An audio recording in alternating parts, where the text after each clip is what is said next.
This is not built for comfort, that's for sure. No. Just like most of Cody's women. That's true.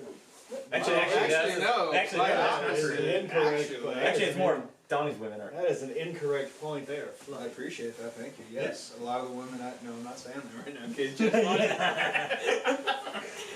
Sure, I'm gonna not trap myself real That fast. was the previous one, not the current one, which I love Not and the current adore one, which very I love much. so much with all my heart. Yeah. Alright, welcome back to Between the Downs. Merry Christmas. Yes, Merry Christmas, Happy Holidays to everyone out there. Merry Chrysler. Yes. Thank you for those who watched our first one and Happy Toyotathon. gave us the support. Hopefully it's not Rectober. Although somebody did apparently die on 544 as I was coming in. Well, which brings me to this. Prayers for my cousin who was in a very bad accident last night on 701. The other person didn't live. He made it, and it's rough for him right now, so just keep him in your prayers. Which one, Ty? No, my cousin Brian. Oh, I think you met him at one of the funerals. It was a really bad accident. Yeah. T's and P's for everybody. Let's make sure it keeps going. Yep. And shout out Miller. We didn't do a shout out to you last time for T Mills coming up with the name, the logo, pretty much starting the idea off. Yeah, it's always been a dream to do it, but he really pushed us forward. So definite shout out to T Mills. So starting off, definitely some surprise results from the games this past week. I have a shout out as well. Oh, shout it out. Shout out to Richard Mendenhall Oh, for pointing out exactly what it is that we do currently. yes. This. It's right here. He's I was really wanting to bring it up as well because it's like you said it, we were all thinking it, and if we can get Jason Sehorn out of retirement to come play DB, we're I going did to be see that. back in it. 21 years since. 21 years. I know there's a kid out of Penn State. He's supposed to be making some noise, but other than that, I mean, yeah, if you really think about it, I mean, well, which way does Mahomes roll? That's my thing. How do we handle He straddles the fence. I know. So which one does he get? I mean, I feel like he's going to be claimed by, Well, yeah. the Black Squad. So, and again, those are Rashad Mendenhall's words, not mine.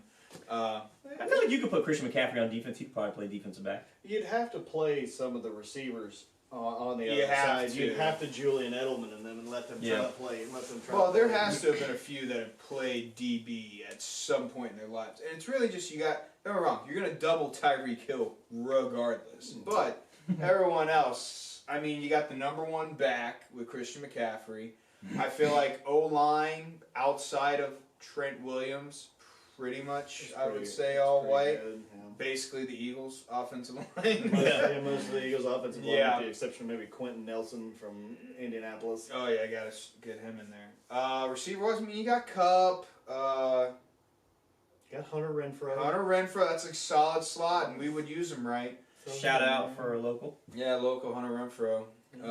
And then, I mean, defensive-wise, pass rushing, T.J. Watt, obvious defensive player of the year Bosa's. candidate. Bosa's, both Bosa's. Both Mhm. Boses. Both We can Boses. play one on the inside if we want. Yeah. to. Yeah. Harrison Smith, that's a feared free Harrison strong Smith. safety right there. Reed Blankenship at your strong safety. Yeah, I'm not speed. We're gonna be a little bit down in, and That was a given. No, Yeah, there that was was- who was that kid that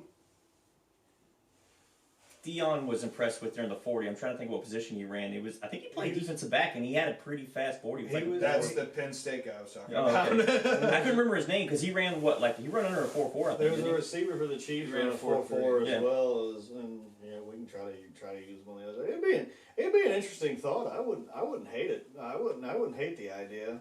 Yeah, but I feel like it's definitely going to be marred by race controversy. Someone's going to be pointing stuff out and bitching. Yeah. But also, I mean, if it comes down to a field goal, we got this. Yeah. We're taking it home. Punting position, we got that one locked up too. So, Speaking of field Presley goals, Harvin. yeah, Elliott screwed me last night, or I should say Jalen Hurts screwed me last night from winning $100 because he wants to throw an interception, and Elliott can't kick me another field goal. to be fair though, that was a great interception. It was. He I got can't. the feet down. Yep. And And it was a good win by Seattle. They did get lucky because the first interception was definitely pass interference. Mm-hmm. But regardless, they got the interception, and it was a good game. Not good for the Eagles because they just not look the same.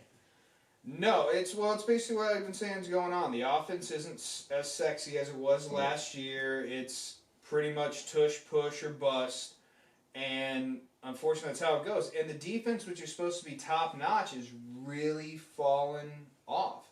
But I mean, I still think it comes down to Jalen Hurts. You know, you got to make the plays when you need to, and unfortunately, he just did not. So yeah, 3-game skid for them. Maybe they'll be able to turn it around. I mean, they still prime position to try to get that number 1 seed from San Fran, but I mean, they are playing lights out right now. I mean, they got to worry about their division first, but with the way Dallas showed up against Buffalo, it's Dallas has been a roller coaster too the past Yeah. few weeks. It's like kick Philly's butt, then lose Buffalo badly. So we'll see how it goes. I still think right now the Niners are definitely the top team in the NFC. They're riding high, averaging 30 points a game. That defense barely lets up, 18, 16. well, we'll find out this week against Baltimore. That's going to be That's the matchup of the week. I'm real excited about that. It might even been. We'll see. It might end up being like the game of the year. I think it's also going to probably decide the MVP race for sure. Because right now everyone's loving Brock Purdy and all this, but I mean, he's a product of a system. I hate to say it. Now, is he playing great in said system? Yeah, I'll give you that. But if you look at it from this standpoint, Lamar, who is at, I believe, plus 500, while Brock is at minus 225 from a betting standpoint to be the favorite. Like, the difference in, I know everyone says that the yak yards, but the yak yards are important. He has 4 people in the top 40 that are leading yak yards. Like, I did the math. He has over 1,600 yak yards after catch, yard after catch, if anyone doesn't know what that means. And so, and I understand he's throwing for like 3,700 yards, but when literally 40% of your yards come from yards after the catch because either your guys are just so wide open because people don't know how to cover, or you throw a dump route and McCaffrey takes off with it. Or Debo. Yeah, I just don't see how you can be MVP. I looked up another thing. He has 29 touchdowns. 9 of his touchdowns have been over 35 yards or more. I believe only 2 were deep throws. Yeah. And one of them we saw, it was one of the ones to Kittle. Yeah, the rest have just been get it to your guys in space and go. So I like, personally, Lamar Jackson more. He's got the same record as him. He's playing in a tougher conference. Let's be honest, the AFC is so much tighter of a race than the NFC, even with Dallas and the Eagles being in there. And then Lamar, I believe if you took Brock, you're not going to know because he's going to start the whole time, but and you can go off of the NFC Championship, but who they had backing up is completely different. If you take Brock Purdy off that team and put like someone else in there knowing the system, I think they would do almost as well. If you take Lamar off of the Ravens, They're a completely different team. Dead last. Like, Well, there's no We already way. know that offense will run without Purdy because Jimmy G did it for quite a few years, and now look at Jimmy G. He's not even starting at the team that paid him. Yeah, so I think it's really just a system situation. It's the stash. Yeah. But like I said, Lamar is just, it's different. And he's doing it with a lesser core of people. Dobbins, out for the year. Mark Andrews, now out for the year. Your top receiver is OBJ, who hasn't played in over a year. And yet he's about 700 passing yards outside of Brock Purdy, but his rushing is made up for it. He's got almost 750 rushing yards. Yep. 7 touchdowns on the ground, and he runs his offense the way he's supposed to. And like I said, I just feel like Purdy is a product of a system. If he wins MVP, great. Like, probably first Mr. Irrelevant ever to do it. And, good for him. But I just don't see it. I understand, like, the team's 11-3 or 12-3, whatever they are. And they're definitely the top-tier team in the NFC. But he's also got a stout defense. Yeah. And you got Christian McCaffrey. you got the number 1 running back. You got the number 1 hybrid player like Debo. Ayuk's a super great deep threat. And you got a top 2-3 tight end with George Kittle. Mm-hmm. And you have the best left tackle in the game. If you put him in another system, I don't think he does as well. So, and they got to take that into consideration in my eyes. But I don't know. What do y'all think on it? Chris McCaffrey, I think, would be my vote if I'm not being biased for anybody. Chris McCaffrey should win MVP, but we all know it's a quarterback race. That's why I didn't bring him up, because unfortunately, even though he has the fourth best odds as of right now, he's not going to win it because it is a QB league. But I think if Christian McCaffrey is off that squad, it's also a completely different squad. Just tremendous. Because, I mean, he's leading the league in rushing by an astounding amount. I think 300 plus yards. He has 20 total touchdowns. The second most receptions by a running back in the league at 57, only behind Kamara. And the most receiving yards by a running back in the league. So, I mean, you're talking a guy that's probably going to finish with 2,000 all-purpose yards by the end of the year. Probably close to 25 touchdowns, depending on these last few games add up. And he'll be on the same squad as your precious Brock Purdy. Mm-hmm. So, in my eyes, I feel like you have to go with McCaffrey. But, like you said, it's a QB award now. So, odds are, like I said, it depends on that Niners-Baltimore game. If Lamar wins it, I think he's going to jump in the forefront of Purdy. And especially if they went out and finish the top seed in the AFC. Yeah, and this season by McCaffrey, I mean, y'all can it reminds me of LT's season, his record-breaking season. It reminds me a lot of it, watching that. I mean, we were old enough to watch that season, and that was, like, at the time, we took for granted what we were actually watching, like what he did. And Chris McCaffrey, granted, he doesn't have the touchdowns, but if you look at just the performance he has with the way the NFL has evolved, it's almost on par with that season that LT ended up finishing with. Yeah, the way he's changed the dynamic of the running back is just ridiculous. And that's kind of what an MVP is. Like, if you are able to just completely own a position, and he is. Like, there are other people at the quarterback position better than Brock Purdy. Tua's got more yards. I think he's right up there with touchdowns. And, you know, he's, like, you could be saying the same thing if Tua was sitting at, 11 wins instead of 9. So 10, whatever, same thing. But either way, like I said, it's a QB league, and it's gonna float up. Purdy or But you, Cody, who would be your non-quarterback MVP this year? Non-quarterback MVP, even with him being out a game and still being the leading receiver by a pretty hefty margin, I think that you got to look at what Tyreek Hill has done, and when you look at most valuable player and his value on the field, he changes the dynamic of any offense that he ever walks on. That, to me, is what the idea of a most valuable player is going to be. Like, Purdy's been playing pretty good. I've been waiting for a few minutes to make that pun. But he's been playing pretty good.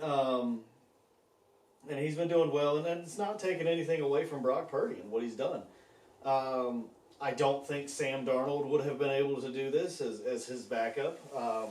Jimmy Garoppolo, it's a handsome man. Jimmy Garoppolo, he was playing pretty good in the system that Kyle Shanahan had set up, and didn't work out very well in Vegas. Got replaced by a mustache. Aiden O'Connell, shout out to your mustache. Yeah, I think you can look at it. I don't think that, even though it is a quarterback-driven league and a quarterback-driven award, I still think at this point you have to look at the players that are not quarterbacks. Your Christian McCaffreys, your Tyreek Hills. Just because no quarterback has really set themselves as the top notch. You have Brock Purdy up there. You got Lamar Jackson up there. You got Dak Prescott up there. And I have a feeling that that's probably going to be your top three in your voting, when it should be either McCaffrey or Tyreek Hill, because those are two people that are valuable when they get on the field. That's the most valuable player, unless you want to change it to the most valuable quarterback. Well, really, MVP really stands for most valuable position, and unfortunately that is the quarterback, so it's always going to be a QB award. Same with the Heisman, unless you just have a crazy record-breaking year. And unfortunately, it's sad because all these other guys don't get the recognition that they do deserve. Like when Henry broke 2,000 yards. Like, he should have won it then. Literally only 7 people have done it ever and yet somehow he doesn't win it. You know, I don't. So you know, they just need to either create a different award and say most like valuable quarterback, or like you know how they do the Davey O'Brien award and like give the quarterbacks that, and then actually give the most valuable player to who really deserves it. But you know, speaking of quarterbacks, we got a few interesting quarterback headlines. Rodgers finally came out and said it. He's not playing this year. I don't blame him. Jets are already eliminated.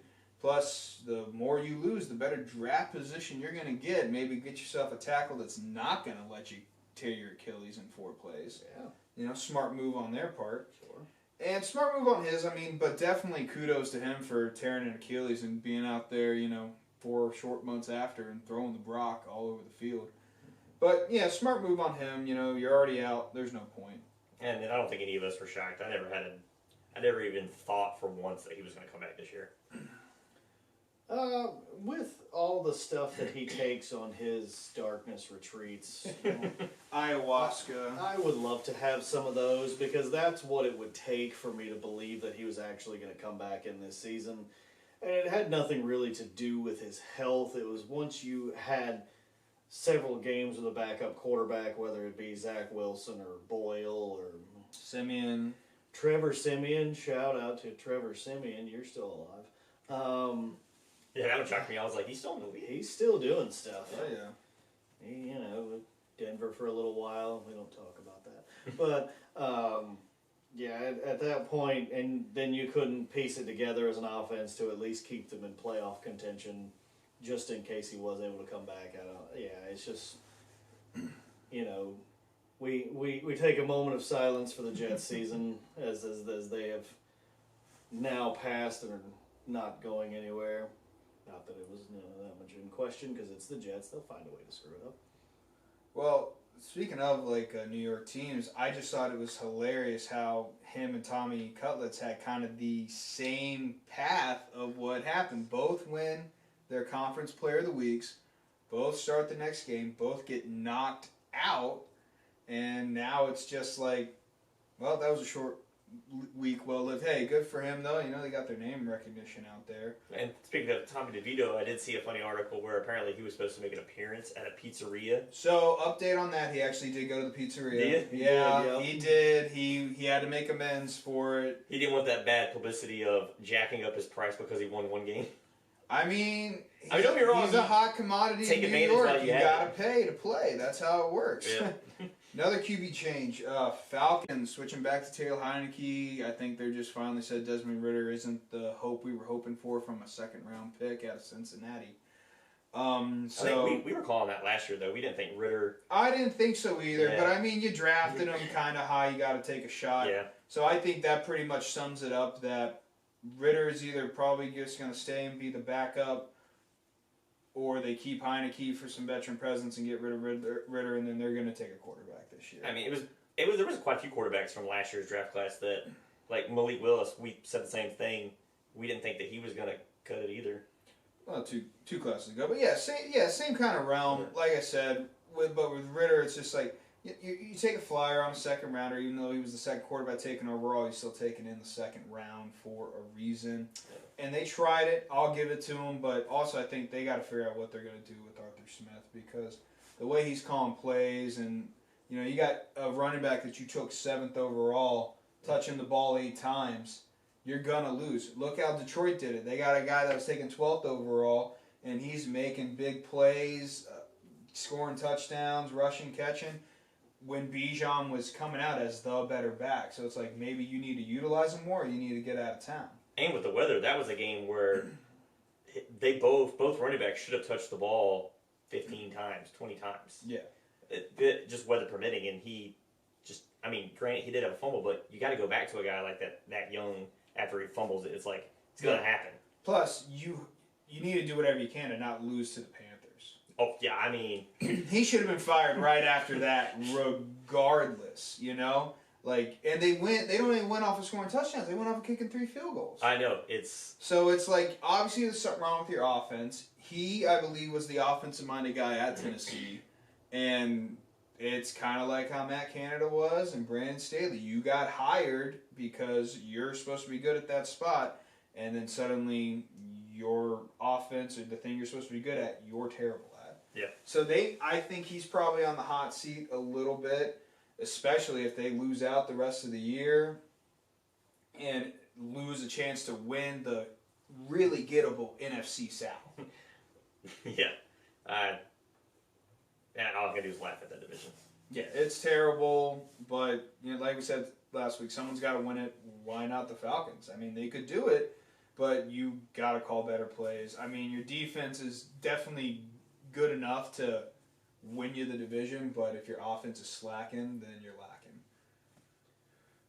When you have multiple first-round picks starting on your offense that are quality players, at this point we can say that they're at least quality players, and you don't give them the ball, and you lose after you only give up 9 points. Granted, the conditions weren't the greatest, but they weren't the worst either. And you didn't even give up a touchdown. It was just 3 field goals. Yeah, it was a little rainy, and I mean, you gotta. I can only like your mustache so much. Like I liked Arthur Smith because he came in there with a mustache, and doesn't take much to win me over, mustache. And just seeing his play call, it's a little rough. You're going back to Taylor Heineke, get you a little bit of a boost from your offense, since you're not doing it with your play calls to get a boost. I haven't completely given up on Desmond Ridder. I thought he would be okay. I just thought he needed somebody in front of him to kind of help mentor him and kind of help teach him the NFL game and how it's different, and let him make that adjustment before you just hand him the keys. But we kind of just said, let's hand him the keys and hope for the best, and sometimes it doesn't work out. Yeah, I'm right there with you. I mean, he has potential, but he's got to sit behind somebody. And he's got to sit behind someone in a decent offense. Unfortunately, that's not the case. So, I mean, they have some options. Like I said, I believe he's only 2 years in, so they can still hold on to him. I don't see it really happening, unfortunately. If it's me, trade him, try to get a late round pick. Someone's going to want a decent little arm to work with, sit behind somebody. And you never know, but again, hope for the best for him, but I don't expect anything to happen while he's in Atlanta. So, another QB change I'm excited about. Mason Rudolph finally getting his shot this year. It only took Mitch Trubisky throwing 7 interceptions in 2 starts to get it going. Yeah, that's not a fake stat either. And not with the Pittsburgh's playoff hopes slipping away because of Mitch Trubisky. Very slip. Well, I will say this: the defense has definitely been a shell of itself, what it's supposed to be. They were a team that was giving up, about 17 points a game, which is enough to win you, a lot of ball games if you do it right. But, you give up 23 to Arizona, you give up 17 to New England, which might as well be 40 in their eyes. And then you go out and you just play just a terrible, terrible, terrible game versus Indy. Now, granted, Indy is a winning record team. They show that they are.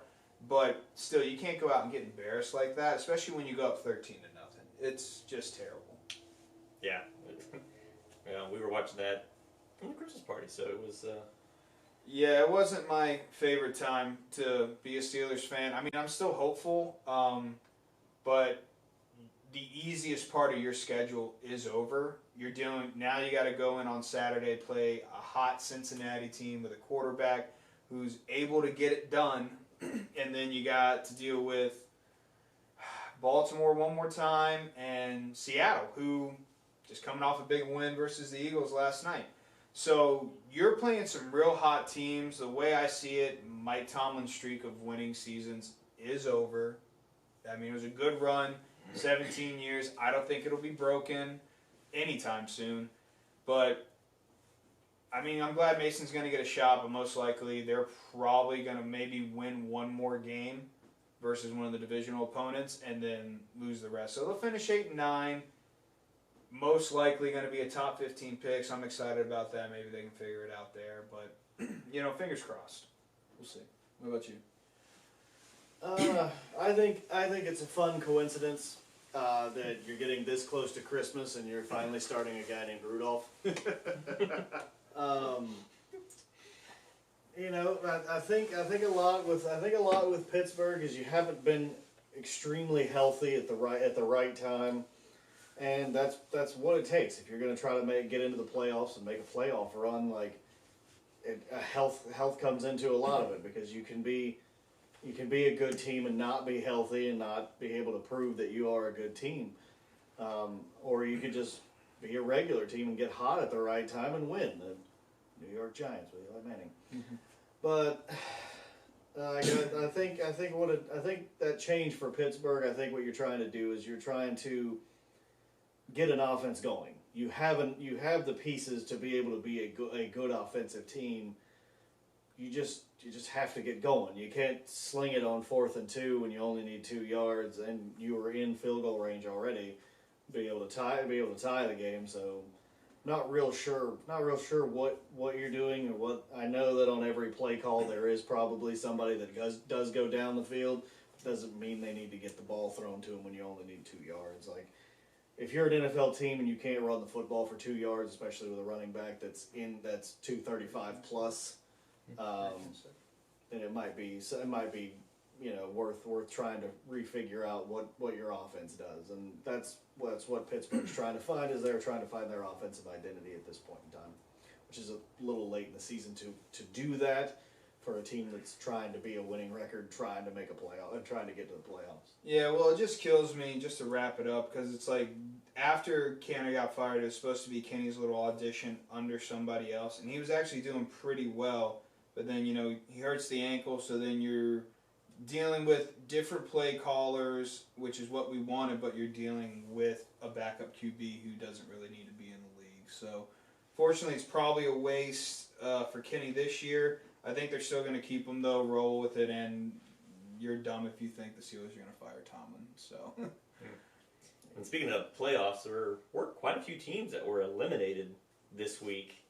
So, and I think we have somebody special that's coming in that's going to talk about those teams. Yeah, so after the break, we'll see who's going to really shine in the playoffs, who's going to barely squeak in, and who's pretty much just dead to it. So, all right, see you in a little bit. First things first, I'm just going to let everybody know that my hairdresser was off this week. He took a vacation. He went down to Cancun with Ted Cruz. I don't know if you know that. Not many people do know that, but we all know that.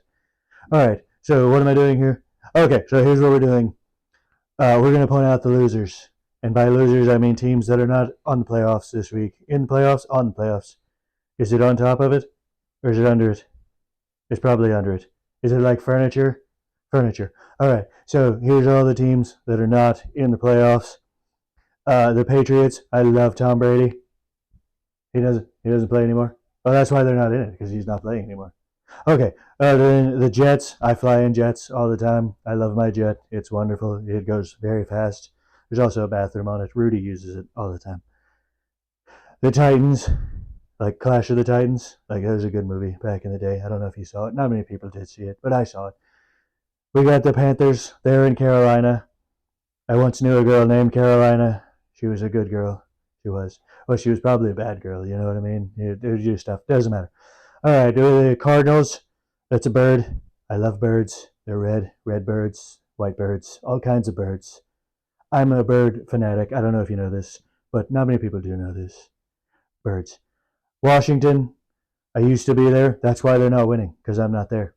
I used to be there. Now I'm not there. They won. They didn't win. I'm not there. And they're not winning. Coincidence? I think not. I'm going to get a burrito. It used to be a thumbprint, but they don't need our thumbs anymore. Now they don't. Now that they got it. Now your faces, your facial recognition software. Yeah, they get you when you talk with Alexa, too. Yeah. I mean, whoever's listening, we appreciate it, but yeah, tone it down a bit. I mean, if you're listening to my Alexa, you're not hearing any kind of secrets whatsoever. You're just like, Alexa, how do I make heavy cream from home? Well, first you're gonna find yourself a nice video. Maybe light some candles, and then maybe a little mood music, and then See where the night takes you. I mean, I did that one time. It was a nice bath, and I didn't have any shampoo to make bubble bath, so I mean, I couldn't really get in touch. Shampoo with to myself. make bubble Oh, bath. we're back. Okay. All right, here we go. That's a nice little visit from our good old President Trump, Ex-president. ex-President Trump. Ex-president, maybe future president. We'll see what happens unless he goes to jail. Whatever figure it you- out. Whatever you believe. He might even be president from jail. Yeah. All President. things could happen. But back to Between the Downs. So we're going to go over the games upcoming this week. We got ourselves kind of a mini competition going on. I know we're late to the start of it, but we'll see how the finish goes. And the loser's going to have a little surprise at the end. We'll explain that further on down the road in future podcasts. So to start us off, Saints-Rams. This is definitely an interesting one. Saints are coming off of a big win. Rams have been playing decent enough football, but I think the Saints figured it out. They're riding high. They want to try to keep up with the Bucks for the NFC South title. So I'm going to roll with the Saints again this week. I think I'm going to go Rams. Ride Matthew Stafford. Hot hand, playing well. You ride whoever you like. It's not about how you start, it's about how you finish. And we're going to finish better than we started. That being said, I also am going to go to the Rams, just out of personal bias that I hope Cooper Kupp gets like 58 fantasy points. That seems about the right number. I mean, fingers crossed. We'll see. Next up, this one's close to the heart for me. Bengals-Steelers. Mason Rudolph, like we talked about, getting the start. Bengals are playing hot right now, though. I hope that, and we're going to be without Minkah Fitzpatrick and Kazee because of that atrocious hit that happened to Pittman, who was flying like Superman to make a catch. Got to blame the QB on that one, not the defender. So, unfortunately, I'm probably going to go with the Bengals. Generally, whenever we play a division rival, unless it's the Browns, it's a split series, even though it was a split series with the Browns. So, I think I'm going to roll with the Bengals, unfortunately. I hate to say it, but... Yeah, I think I'm going to go Bengals as well. Jake Browning's playing pretty good football right now. I like what Jake Browning's doing. He's proven a lot. I think that he might have done a little too much in that Minnesota game because Minnesota did cut him. So I think he comes out tired. That being said, I'm going to go Pittsburgh. I think that Mason Rudolph, if he's not getting hit with a helmet, will play decent football and may just like the spark that offense needs. And I will hope that Pittsburgh takes it. Well, I won't be sad if they, win. So, it's going to be fine for me. Next one, this one's pretty cut and dried. Bills, Chargers, no Justin Herbert, no head coach. And we obviously saw what happened when they versed Vegas, a team that could barely put up no points versus Minnesota.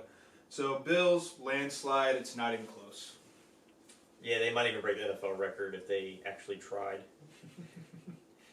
In points, so I'm going to go Buffalo.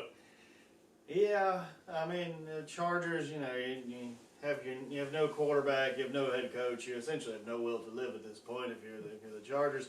So I don't think you stand a chance against Buffalo. It's just going to be too much. Game I'm really excited about. I think probably the second best matchup of the week. Dallas-Miami. Miami coming off a strong win versus the Jets. Needless to say, more so the fact that they put up 30 points versus that type of defense without Tyreek Hill. That's really a big boost for them, especially after, the loss from Tennessee. So, and Dallas is coming off of that atrocious loss to the Bills. So I know they're probably wanting to bounce back. I think it's going to be high scoring. Both defenses have the chance to, take one to the house, whether it be fumble or pick. But I'm going to say Miami squeaks it out, and Dallas is going to lose 2 in a row. Well, I will be at that game in Miami, Christmas Eve. Can't wait for it. And yes, same. I'm hoping that that same Dallas team shows up that showed up for Buffalo, and I'm hoping the same defense shows up. And, Chubb's tied for the lead or leading the NFL in forced fumbles right now. He had 2 more this past week, so hoping he does the same thing.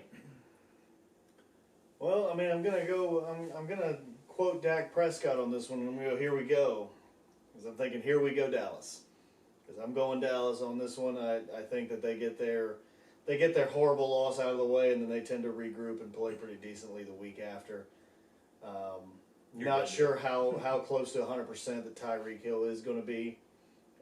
We got Jalen Waddle. Waddle is playing pretty well. Maybe he beats Bland, maybe he doesn't. We'll see. I still think Dallas takes it.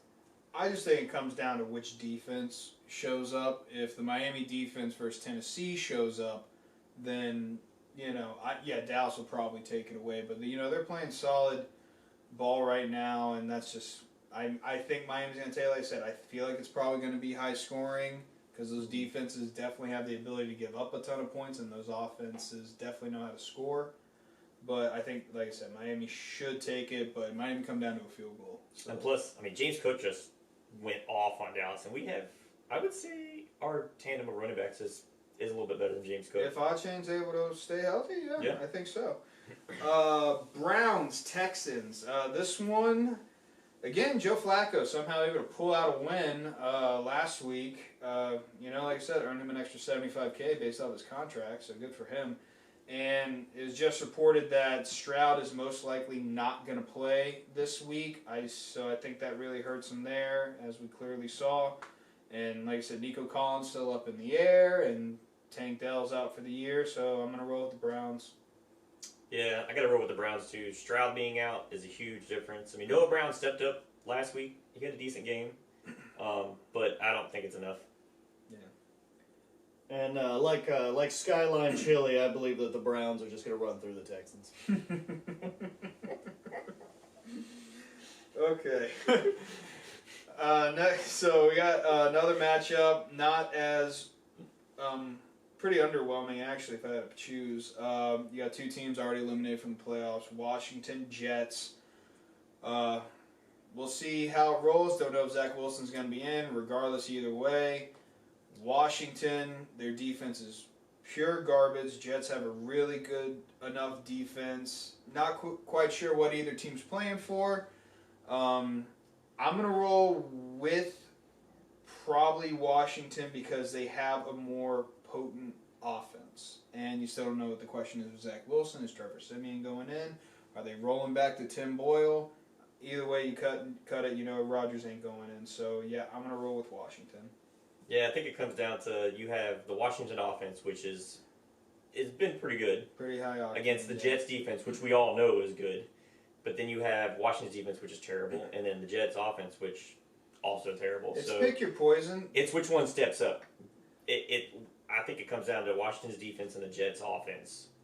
Who wins that battle there? Because I think the other side. Which one is the least? Yeah. Which one?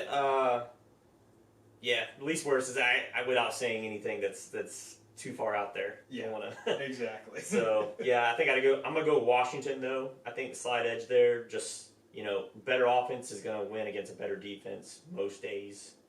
Just the way it goes. Especially right now in this league. Yeah. So it's gonna be an interesting matchup. Both teams have a lot to play for. But I'm gonna go Washington on this one. I think the offense is just gonna be a little bit better than the Jets' defense, seeing as how neither one of these teams have anything to play for, other than just to tank for a better draft position. Yeah, I'm in agreement with you. Seattle versus Tennessee. You got Seattle coming off a big win versus Philly, still in the hunt for the playoff. Tennessee just got eliminated based off of the other wins and losses. So, really, they got not much going on to play for. I think they found their quarterback in Will Levis. He's still playing strong. And maybe they want to be upsetters.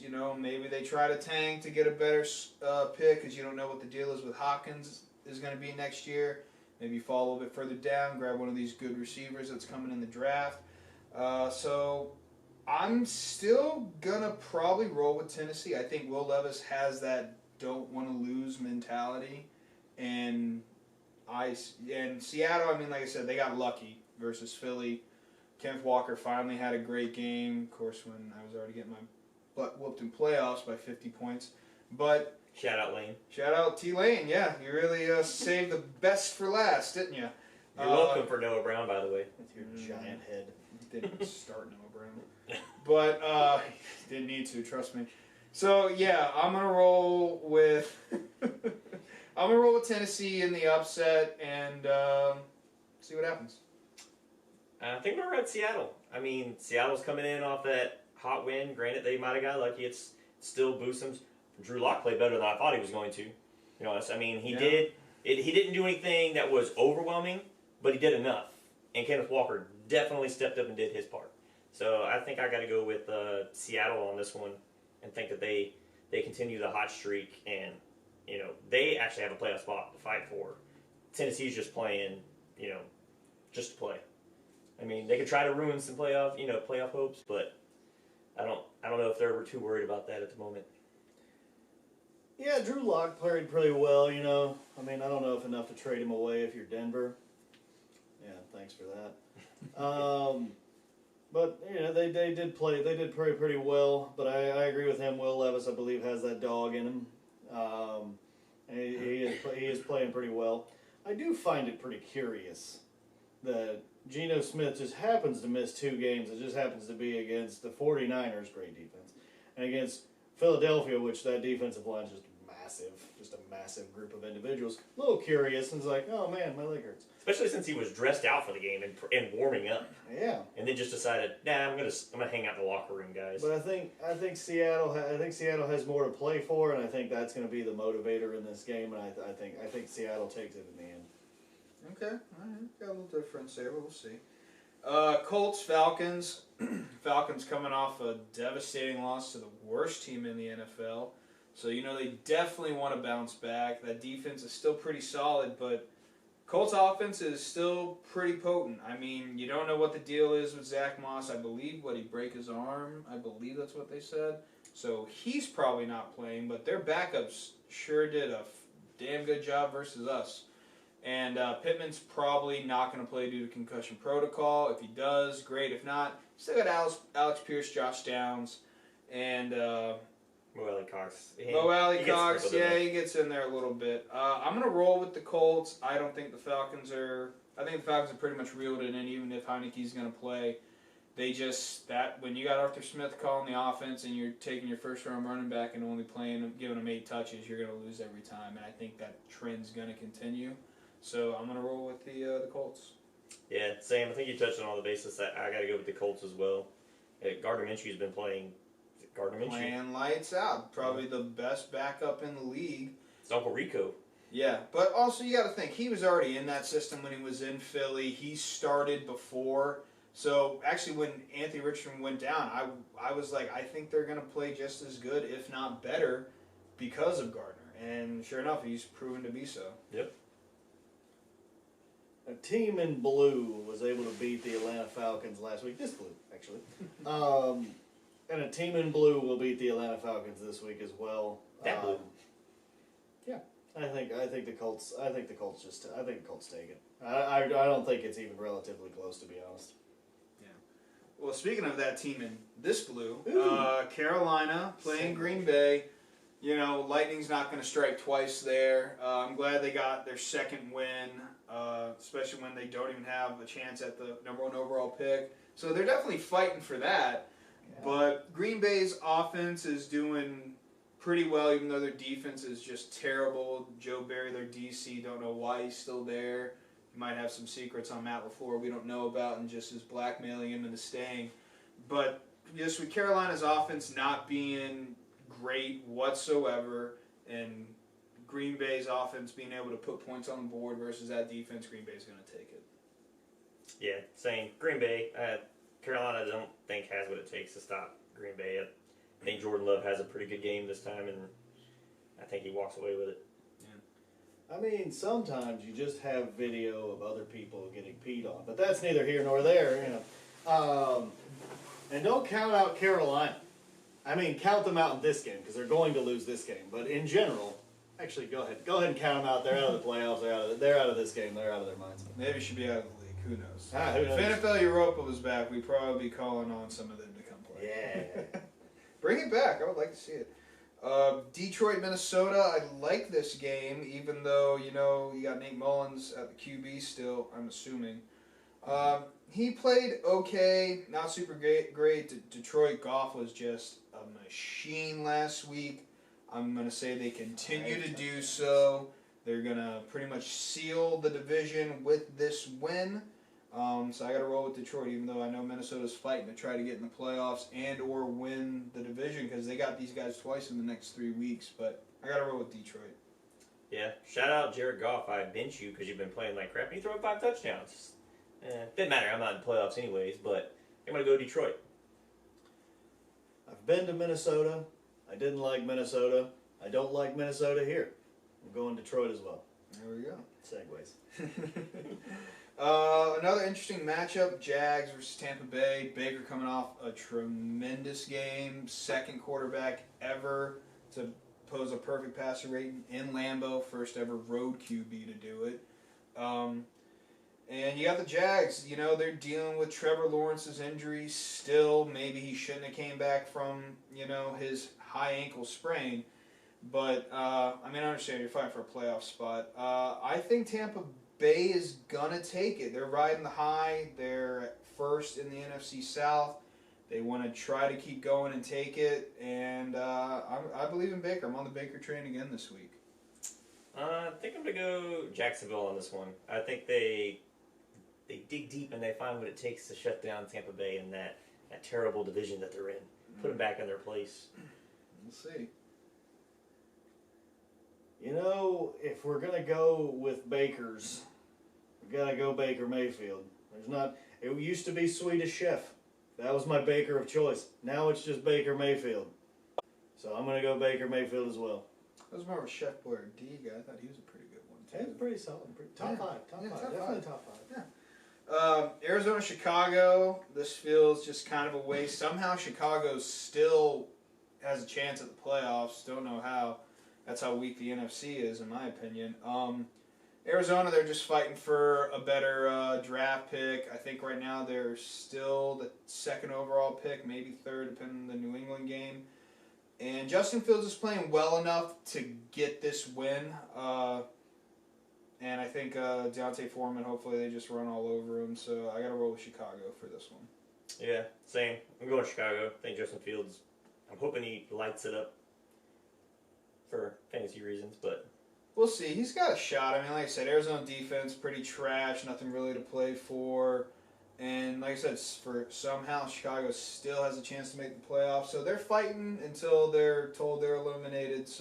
And Justin Fields, he's still kind of playing for his job right now. There's people saying potential to be traded. They'll move on, grab Caleb Williams with the number 1 overall pick. So he's fighting to show, hey, I can be the starter for us. I just got to get more people around me. Mm-hmm. Yeah, and I think at the end of the day, I'm just going to go with Bears. Oh, boy. Well, we're going to go to you for this one. New England Broncos. Pretty obvious choice, but let's see what you say. Well, as a Bronco fan, who knows? We may win, we may not win. I don't know. It's like a guessing game every week. Will Sean Payton yell at Russell Wilson again this week? I'm not really sure. Will Russell Wilson make another cringeworthy commercial? Probably. But you never can tell. I also wanted Pittsburgh to beat New England, but that didn't happen either. So it's hard to bet against Belichick, but I'm going to do it here.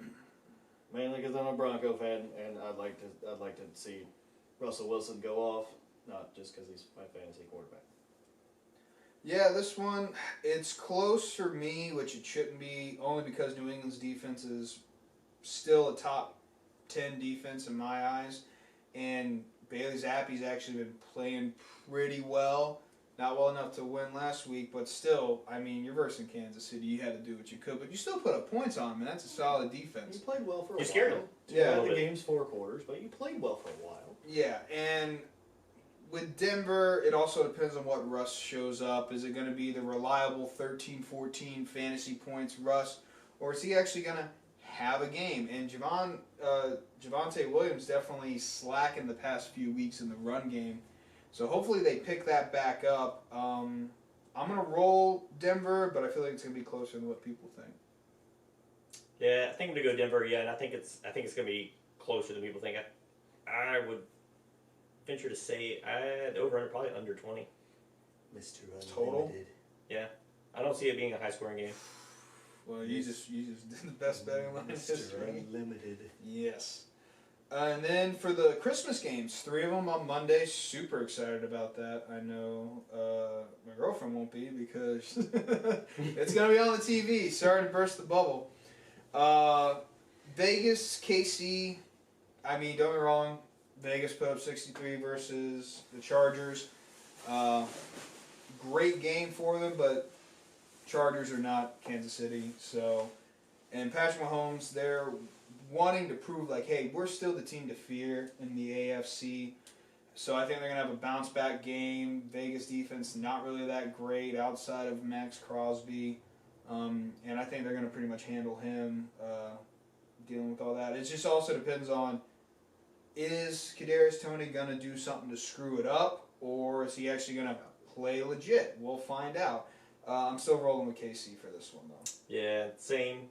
Is Pacheco playing yet? I know he missed last week too. I'm not quite sure, but you know what? The other guys did great in his Yeah, McKinnon absence. stepped up. Yeah. Hilaire climbing the ladder for that passing touchdown. That was incredible. Yeah, I think you got to go Kansas City. You can't in a game like this when Mahomes knows that it's not a must-win for them, but it kind of feels like it is. Yeah, it's like they're riding a pretty low thing. Like they should have beat New England a lot more than what they did. And same for the defense, though. I mean, the defense has been slacking lately, and in the beginning of the year, it was a top 5. That's what people were fearing. So I think Patrick Mahomes steps it up. Travis Kelce steps it up. A lot of the role players set it up. And I think that defense will probably keep the Raiders at bay. Probably under 13 would be my guess. Okay, so Merry Christmas to Travis Kelce and Taylor Swift. Hopefully you got her something good, because you're watching this. 2 things. Andy Reid has a mustache, and that mustache will win. Kansas City. Kansas City, all right. Next one up. This one, a little bit underwhelming, although who knows the way they've been playing. Giants, Philly. Tommy Cutlets, dealing with concussion protocol. Not quite sure what's going on there. You got division rival. You got the Eagles losing 3 in a row. Some tough ones, too. I still think Philly's going to win. They got a strong enough offense to beat up the Giants and a good enough defense to not let them score. I think this is the game they need to bounce back, Put your foot on their throats and just keep pressing, put up 40, 45 points, and ride that into the next week. Yeah, not gonna spend too much time on it. I think Philly. Jalen Hurts went into the last game being sick, and you could tell that it was definitely affecting his play because he just didn't have it in his throws. I think that Philadelphia gives him some Theraflu this week and gets him back healthy again. I don't want to bet against Tommy DeVito, and I'm not going to. Tommy DeVito takes it. Wow. Vito Mania. Probably the Tommy upset Cutlets. pick. Most surprising. It's probably going to be wrong, but you know what? I'm going with Tommy DeVito. Hey, I mean, no one thought the Panthers were going to win either. None of us. So I mean, anything's possible, especially the way Philly's been playing. Now for probably the matchup of the week. Baltimore 49ers both sitting atop their respective conferences. The top 2 MVP favorites playing against each other. Top tier defenses, top tier offenses. This is definitely the game of the week, possibly game of the year, possible Super Bowl matchup staring us dead in the face. It's tough to say for me personally. I feel like though the Niners are going to do just enough with all of their role players. Everyone's healthy. They're going to take it. They're going to roll with it. They're going to secure the NFC most likely, and probably most likely secure the MVP for Brock Purdy. Granted, I don't know why, but I think McCaffrey's going to have a good game too, and they just how the offenses ran, it's going to be very tough for Baltimore to defend and try to keep up. Yeah, I agree. I went with San Francisco on this one as well. I think their defense steps up, and with Baltimore, unfortunately, like the receiver core isn't that scary.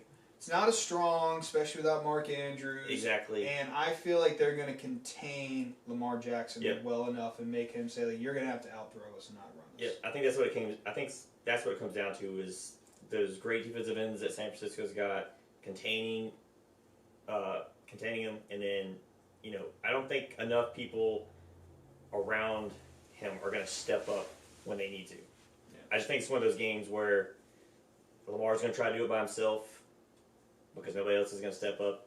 San Francisco's got enough people on defense to shut it down, and on the opposite side of the ball, I don't think the Ravens have enough to stop every weapon that San Francisco's got. No, unfortunately. Like I said, great defense, but just not enough to keep Yeah, up it's just with not that- enough. There's with just that way too six-headed much. monster. Yeah.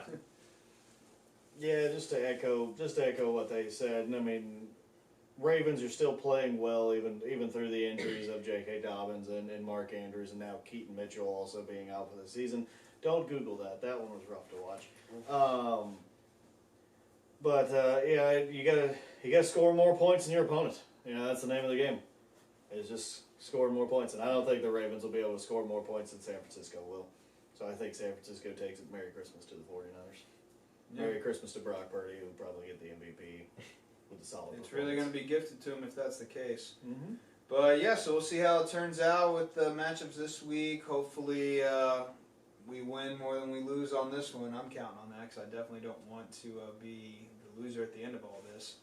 But we'll take a little short break, and then after we'll talk some different little sports actions. Got a few things going on, especially in the NBA. A little baseball, golf as well. Speaking of beating kids, Ja Morant back in the league. Segues. tonight. Yeah, the gun-toting, weed-smoking, kid-punching Ja Morant back for Memphis tonight, served after his 25-game suspension. I'm excited for it. South Carolina product. Hopefully he turns it around and doesn't miss a beat. Actually, I think you just said, he ends up hitting the game winner, scores 34 in his debut back. So good for him. Hopefully he's just able to stay out of trouble, I mean, definitely needs to stop rolling around with the crowd that he's with. I mean, I understand they're your boys. You've been with them. They've been with you since day one, but You got to go on to bigger things. At this you're point. in the NBA. You're leaving a lot of money on the table. And you know what? Those guys are still going to be there after all that. Yeah, and you're young and still have a lot to look forward to. Exactly. It's like a long career. If you keep it up, you'll have a very short career. And it'd be a waste of such talent. He's definitely, has surpassed Zion for that draft class. Buffet Zion. Yeah, Buffet Zion. Hey, there's nothing wrong with putting on some weight. It helps inside. Plus, he can still jump out of the building. But I think actually they played the Pelicans tonight too, so that's who they beat. So definitely gonna check out those highlights and see what's going on there. Really excited about that. Ja Morant, you have to elevate the company that you're around. We were upset when you had a gun because you had a gun in a car just waving it around. If you're at a gun range, nobody says anything because that's where you're supposed to have them. You're just in a car driving somewhere throwing a gun around like that. That's a little weird. I mean, yes, I've seen people pull up their pants. I didn't think that they were a threat to me in order to just strike them down. But I'm not a quick trigger like that. I don't like to pull the guns out on people. Metaphorically or actually. Well, also, how big was this 17-year-old that he felt as an NBA player who's at least 6 foot something? How big and intimidating was this 17-year-old where you felt your life was so threatened that you needed to attack him? That's what I'm curious about. I mean, LeBron and Zion are probably pretty scary at 17 years old. Yeah, but they're also forwards. This is a guard we're talking about, but Yeah. still, and don't get me wrong, I was big at 17 too, but I played plenty of pickup ball. I've been, in that situation where people have gotten into fights, but I mean, you got to realize who you are. You're not just some random kid playing street ball. You're in the NBA. You're an all-star, an all NBA player that is definitely going to be getting a super high contract if you don't screw it up. Yeah, and with the kind of money you should be making with your talent, you got to think about the situations that you put yourself in. You just got to avoid all those situations and think about what you might lose. Yeah. Plus, I mean, with $250 million, you can always buy new friends. I mean, very simple to do, you know. Or you just give them some cash and maybe they'll just quit being dipshits. Yeah. You know? Speaking of big paydays, how about John Rahm going to the Live Tour? Yeah, that one was interesting, especially with all the hoopla about how, you know, like, people were trying to stay, you know, be honorable to the PGA Tour, stay loyal. I mean, don't get me wrong, they still got a few of the big ones, but money talks and bullshit takes the bus. So, I mean, I understand the move. They're paying him a ton of money. I think at the end after his $300 million signing, and then he has like bonuses. It's coming more up to like $500 million. I know they're already talking this year for the Masters. It might be one of the smallest fields that they. I think 77 people. Yeah. They're letting guys in who haven't even won a PGA Tour event, which I think one of the requirements. It's just gonna water down what we're watching. Yeah, it's going to make the Thursday-Friday matchups just look kind of wasteful. You know, the top guys are going to stay in. And I mean, overall, it allows them to, you know, maybe snag a major under your belt. So I think, it's just, again, like I said, money makes sense. I think PGA just needs to come to the realization they need to include Live Tour into it, because eventually everyone's going to go. Or just introduce more team events. Like the Live Tour will have their players, the PGA will have theirs. Just introduce some tournaments where they play against one another. Yeah. And, tandems, whatever. I mean, we've always talked about, I'd love to see 4 PGA Tour guys play in a 4-man Captain's Choice tournament just to see how they'd score and see if some of these guys who post their 40s on Facebook that they shot in a champ. Like, we all know that that's not going to happen. I even as good as PGA Tour players are, I don't think 4 of them are going to shoot a 46. No way. Yeah, I'm like, that's not going to happen. But I would love to see. It would just be entertaining. Yeah, I was like, it would be entertaining to see 4 PGA Tour players just having fun playing a Captain's Choice tournament against 4 Live Tour players. Like, I mean, I would watch that. It would just be entertaining to watch and allow them to drink while they're on the course. And if you look at it, the talent pool is basically the same. Like, they have definitely pulled a lot of people from PGA to. It's equaling out, that's for sure. Yeah, it's definitely equaling out. Plus, yeah, I mean, the hole-in-one beer hole, I would love to see that again. The cleanup's a bitch, but everything else is solid about it. I mean, let the Live, let the Live run it. I mean, I'd love to see some of these PGA Tour guys open up while they're out there, like let loose, quit being all serious. Yeah. But I mean, it started out as a gentleman's game, so you got to keep some regalness to it. But times are changing, and you want to be a game that more youth want to be a part of. Yeah. And most youth nowadays they're all about partying and doing all this and that. So if you can make it more fun, you're going to attract a more youthful group. And I mean, that's where the future is, unfortunately. Yeah. Like you said, the Waste Management Open, that one hole probably, I mean, that's one of the biggest things that people think of when they think golf and drinking and having a good time is like that scenario, that atmosphere on that one hole. I think, what is it, hole 16? Hole 16, yep. Like, I mean, people were running to get seats there when the gates open. It's like, make the whole tournament like that. I mean, somebody holes out on a par 5 for an albatross or they get an eagle, people are going to go crazy if they're drunk. Exactly.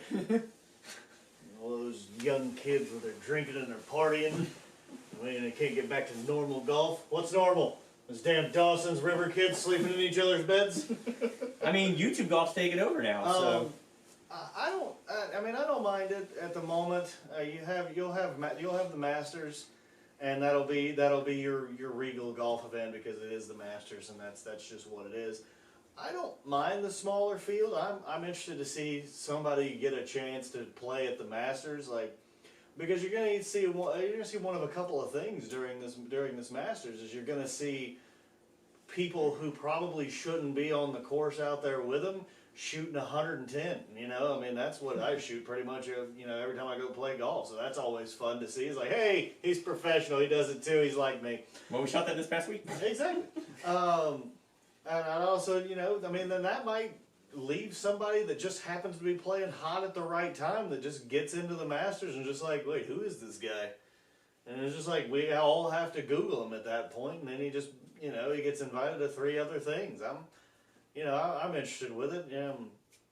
If you're gonna have that, you can have the anti-Masters as well, where you know it's like, hey, wear shorts. We don't really care about pants. And it was like, hey, if you get a hole in one, you have to shotgun a beer. Like, why not play like the rest of us? We don't care. Like, I go play golf primarily is just to drink and hit a ball, but you know, I mean, it's still fun. It's still fun to watch regardless. And what Rom basically said is that every man indeed does have a price, because he was one of those that kind of spoke out against it early on, and they were like, wait, you said how many million?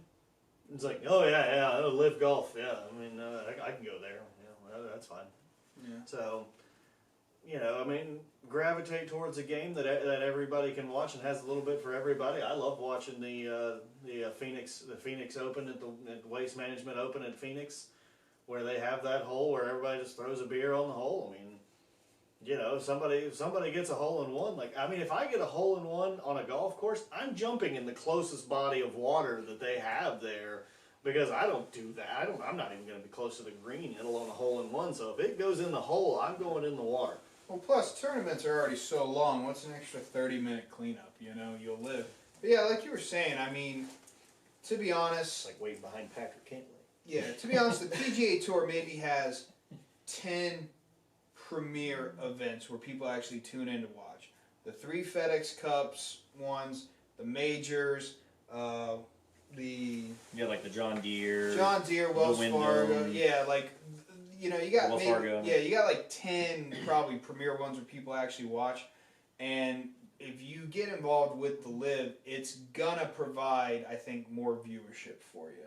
And, you know, more views equals more dollars. And let's be honest, like we said, money talks. And I don't know anyone that's turned down, you know, millions upon millions and gaining more viewership, more fans. So, and to play the sport that they love. yeah, play the sport that they love. Hell, you can pay me, you know, $500,000 and I'll play golf for a year. I'll play golf forever. Yeah, I mean, You what won't is it? enjoy it as much, but, well, you might. I have my moments. I mean, you have a Ryder Cup now. Just add another event that's very similar for the PGA versus the Live. Yeah. Well, people are still going to watch it. People love the Ryder Cup. You know, they look forward to it all the time. So yeah, if you have that sort of, you know, league versus league mentality, I think people are definitely going to tune in. Exactly. It's like the Super Bowl of golf. Yeah, basically. Put microphones on them, let them trash talk, make it mandatory to trash talk. It's like you have to call out your opponent once per hole. Plus, getting to wear shorts, just always fantastic. It's just Yeah. so It's great. hot. I've worn pants one time in the heat. I almost died. Yeah, no thank you. And those guys are walking. Yeah, you want to wear We got to pants. use a cart. You wanna Let wear them pants use a and walk. card. Who cares? I'm gonna wear pants and walk for 4 days. I'm missing the cut on purpose. That sounds awful. Oh God. Yeah. Excited though. We got to watch Tiger Woods. So him and Charlie. I'm excited for when Charlie Woods and John Daly Jr. I think Make it. I think they'll both eventually. John Daly Jr. for sure. That kid hits a bomb every time he loses his hat every time, but Now, yeah. he knows how to swing. He's just like his dad, and So he's out of his shoes.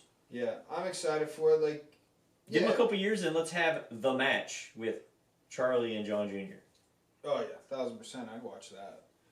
And have their dad's caddy. Well, John Daly can't really caddy. He just rides a golf cart, but Yeah. Figure out a hat that can fit on this kid. Like, there's got to be a hat specifically designed for the mullet that will fit, and will still make his mullet look as pristine as it needs to look. I am liking the wholesome side of Tiger Woods. You know, trying to just mentor Charlie and be, you know, in the game that he loved, and not so much in the off the course issues. Let's go with the word issues on that one. Chili waitresses. That Tiger used to have. So it is a good, wholesome, nice little turnaround. I don't care what he was doing off the course. I loved watching Tiger on the course. Just to have that Sunday red and black. It's iconic. I don't care that his Nike sponsorship is coming up and he might not wear the. They're like, what if we lose the red and black? We're not going to lose the red and black. Whatever company he signs with, it probably will be Nike again. He'll wear the red and black, so I'm not really worried about that. And maybe with a lesser field, maybe we do get it. Maybe we do get a Tiger Woods, Tiger Woods Masters win. I mean, get him another one. I personally would love to see him break the record, so that way we don't Have to hear the argument anymore. have to have that conversation anymore. Like he's fun to watch, and it's just fun to watch him on the course. Yeah, I enjoy watching him, but just unfortunately the time off from his issues, the backs, the knee injuries, all that. The leg. Yeah, The Grand Slams. I just think unfortunately The breakfast. Tiger Woods is done. I mean, he'll still play, he'll still draw a crowd, of course, but it's like Jordan when he played for the Wizards. He's there, but he's not going to win. I think he made the cut last year. That's more than a lot. Like of people I said, he's good enough to Yeah. make the cut, but the way these guys are now. Oh yeah, I don't think he's going to win, but unfortunately, the Tiger winning days are over, mm-hmm. and I mean, we were just privileged to have him to. Oh, watch. to grow up. Yeah, I mean that's what got me into the game for sure. Yeah, Was Tiger Woods. So that's who got everybody into the game. watching Tiger on Sundays, it's like a lot of people won't ever get to experience it. That was just something different. Yeah, watching him win, majors, like I said, it's probably how like people were when they watched Arnold Palmer and Jack Nicklaus. So, yeah, I mean.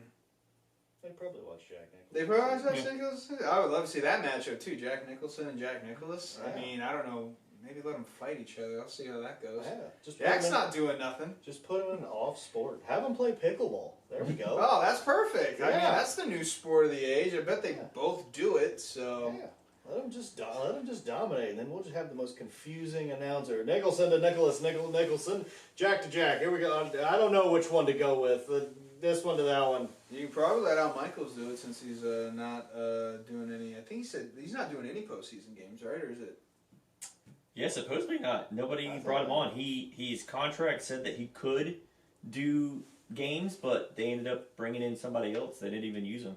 Yeah, Because his contract's through Prime, right? I believe he's through Prime now with Kirk Herbstreit. Yeah, and his contract gave him the ability to do Saturday and Sunday playoff games, but apparently when he didn't even know, but apparently they didn't bring him back for playoff games. They brought in Which is some new crazy. kid who's pretty young. He's like 29 or something like that. It just doesn't make sense. Such an iconic voice, there for the Miracle on Ice, there for a bunch of big things. Him and Chris Collinsworth, I mean, hell, that was the new Madden and Pat Summerall. People were complaining, though, that he just lost his enthusiasm.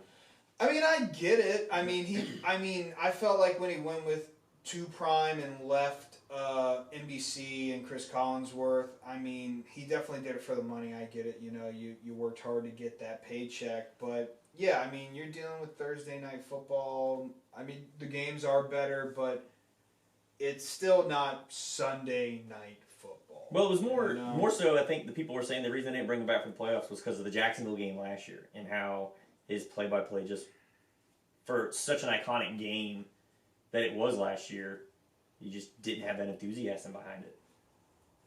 Yeah, and I want to go in not a different direction here, but I want to turn a little bit. Everybody's held accountable in the NFL. You get fined from the office in the league, and everybody, whatever, and you get fined for that. I would like to fine announcers, if we could. If you mention a quarterback that is not playing in the game that you are announcing, you should get a fine from the NFL. Like, if you're sitting there and watching the Seattle game, and you just happen to just be like, that was Patrick Mahomes-esque what he just did. That's a fine. You'll have an envelope in your mailbox on Monday. I mean, I think the only exception would be like is if they surpass them in some stat or something like that. But like you're saying, if they bring them up in comparison, it's like you don't. If you Don't genuinely care. have a reason to bring him up and you have a graphic that shows like, oh, he just passed Tua this year in yardage, then that's fine. That's a good enough segue. But if he just rolls out and makes a throw and you'd be like, that was very Aaron Rodgers-esque right there, you're like, Aaron Rodgers not even playing this game. He's not even in the same state. But the problem is, the reason why they do that is because, well, Mahomes is still the face of the league, regardless of the Chiefs not playing that well. And, you know, it was the same when people were like Tom Brady. You know, they still talk about Tom Brady, and he's been retired. So it's like, you know, I get it. It makes sense. You got to fill the spaces and the gaps, and you got to make sure that, you know, your feet listening to Big Brother saying, hey, we got to keep this guy rolling, keep him up, keep him up, keep him up. Well, yeah, but I mean, you also don't have to fine them as much as they're fining NFL players. You just get like a $500 fine, which for those guys wouldn't. It probably stings, but it probably. Well, you wouldn't feel be that bad bad. for the players that get fined because it's these guys that didn't sign multi-million-dollar contracts. You know, they're 6 rounders on the special teams, and then you hit them up with a $40,000 fine because of one hit, and it's like, bro, that's like 2 paychecks. Yeah. That you just snatched out of them. Yeah. And again, I think it's kind of stupid the way they've been going at it, especially with like the Kazee hit. I didn't really think it was worth suspending him for the rest of the year. I understand he's a repeat offender, but when you got a quarterback that throws the ball so far out that your 6'4" receiver has to go full Superman mode to make the catch, what is Kazee supposed to do? Just let him make the catch and get the yards and do all that? No, he was playing the ball. He hit him with the shoulder. It's unfortunate that it was the way that it was, but if it wasn't as severe of Pittman getting hit to basically where he was like a scorpion, then Kazee's, you know, he's definitely, you know, getting the flag, maybe ejected, but he's not suspended the rest of the year. It's just the suspension to me was the odd thing out here. And my question to the NFL is what would you want him to do? Mm. Because is his job as a defensive player on a receiver that's trying to make the catches to not make him make the catch? Like, do you want him to like try to stand to the side and then try to kick the ball out as he's flying through the air? Like, that's illogical and impractical as well. Like, he's got to try to hit him, and from the look of it, he did try to get his head out of the way. He did. He tried to hit him with his shoulder, and he tried to hit him not in the head either. Like, it's just a hard situation that you have to figure out how you teach that player to make that play. Because essentially what you're telling him is that he has to stand to the side, let him make the catch, and hopefully the ground causes him to drop the football. Like, yeah. I mean, we've all seen hits where a guy could have got out the way and they don't, and that's just how they are. But on this one, you know, you're dealing with a quarterback that put his guy in that position. Yeah. Like, if Pittman catches that over the shoulder, still standing up, because he's hitting him here, and then we're not even having this conversation. But because Gardner Minshew laid him out, and Pittman's trying to be the best receiver that he can and make a play, well, that's what Kazee's trying to do too. And again, like you said, he turned his body out the way. He hit him with the shoulder pads, not the head, trying to say that he launched. Like, no, he's heading towards it. they both kind of launched. They both kind of launched, He was but diving to make the catch. he's diving to make the catch. So it's like, I mean, at this point, you might as well just say play flag football like they do in the Pro Bowl and see how that goes. Yeah, it's going too more towards the offense, which it has been for a while. The defense isn't allowed to do anything. I know, and I get it. Scoring points, it makes it more exciting. But you know, big hits make it exciting too. Yeah, they used to be my favorite segment was Jacked Up. Yeah. Yeah. And unfortunately, I get the whole player safety deal, and you know, stuff's got to happen. But if player safety really mattered, then you would replace the MetLife field from turf and get real grass, because that's where everyone's tearing their ACLs at. Yeah, and it's voted one of the worst fields every single year by players. It was voted the worst field to play at, and there's reasons why. So it's like, if you really cared about player safety, you would handle it. You would handle all these other injuries that way. You know, or just force every team to go to grass. Like turf we all know based on the data that turf's causing, most injuries happen. So, like, on I turf. understand turf is less money to Yeah. keep up. You can do more with it, but you know what's tough to do? Losing your $250 million quarterback to a torn ACL Because you don't want to pay a couple $100,000 because for a field. you don't want to do a couple, maybe $1 million a year in upkeep to keep the grass growing. I was about to say, you're not really running out of money as NFL franchises in you're the not. NFL, so it would be an interesting look at just to get them to look at the difference in a turf field versus a regular grass field. I think they'll see a lot of things with injuries being, whether it be Achilles or ACL injuries or even concussions. I think a lot of concussions happen on these fields because with it being artificial turf and the rubber pellets, they are going to be softer than an actual field, which I think would cause more damage as if you hit your head on the ground versus if you just fell on the ground and hit your head. Like, some of these, they're gonna be concussions either way. It's a violent sport. So I'll put it like it this: is. whenever you were riding your bike and stuff like that, and you didn't have a helmet on or anything like that, and you were about to fall, did you jump over to the street, or did you try to fall in the grass? The grass is softer. And even though turf has these stupid rubber pellets that just get in your shoes and it becomes a pain in the ass half the time, it's not as soft as people think. The reason why it looks neater, it's cheaper to maintain, and you do more stuff with it. But the overall health and safety of the players is the main thing that they need to focus on. And like you said, NFL franchises aren't running out of money, but there are some cheap ones there. I mean, Cincinnati didn't have an indoor practice facility for like 40 years. They literally got one 2 years ago. They got Skyline Chili. They don't need any outdoor stuff. Yeah, and then you got teams like the Arizona that literally charge their players for lunch. So it's like, it really comes down to the owner, just how cheap are you? And they're all billionaires. They're all billionaires. Johnson & Johnson ain't running out of money. Trust me.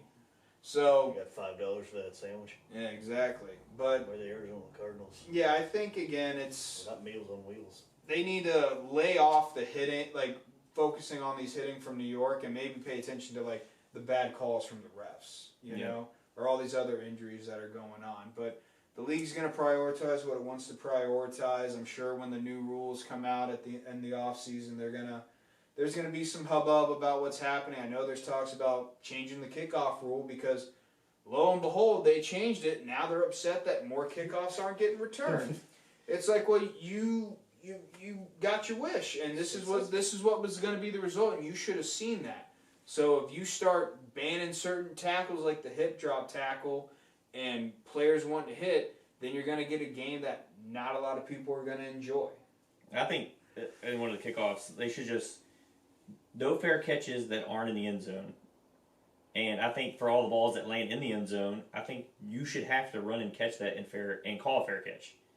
Because it was always when we were younger, if the ball went in the end zone and the team let it go, that's a touchdown if you pick it up. Yeah.